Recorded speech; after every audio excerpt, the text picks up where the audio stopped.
ಹಿಮದಿಂದ ತುಂಬಿದ ಅಂಟಾರ್ಟಿಕಾ ಎಂಬ ಸ್ಥಳದಲ್ಲಿ ಪಿಂಕು ಎನ್ನುವ ಒಂದು ಚಿಕ್ಕ ಪೆಂಗ್ವಿನ್ ಇತ್ತು. ಪಿಂಕು ಬೇರೆ ಪೆಂಗ್ವಿನ್ಗಳಂತೆ ಅಲ್ಲ. ಎಲ್ಲ ಪೆಂಗ್ವಿನ್ಗಳು ಈಜುವುದು, ಮೀನು ಹಿಡಿಯುವುದು ಕಲಿಯುತ್ತಿದ್ದರೆ ಪಿಂಕುಗೆ ಹೊಸದೇನೋ ಕಲಿಯಬೇಕು, ಜಗತ್ತು ನೋಡಬೇಕು ಅನ್ನೋ ದೊಡ್ಡ ಕನಸು ಇತ್ತು. ಒಂದು ದಿನ ಪಿಂಕು ತನ್ನ ಅಮ್ಮನನ್ನು ಕೇಳಿತು, ಅಮ್ಮ, ಹಿಮದಾಚೆ ಏನಿದೆ?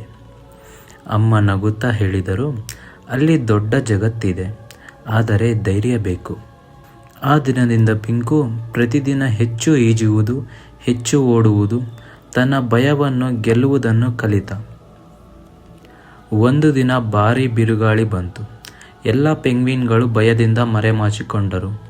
ಆದರೆ ಪಿಂಕು ಮುಂದೆ ಹೋಗಿ ತನ್ನ ಚಿಕ್ಕ ಸ್ನೇಹಿತರನ್ನು ಸುರಕ್ಷಿತ ಸ್ಥಳಕ್ಕೆ ಕರೆದುಕೊಂಡು ಹೋಯಿತು.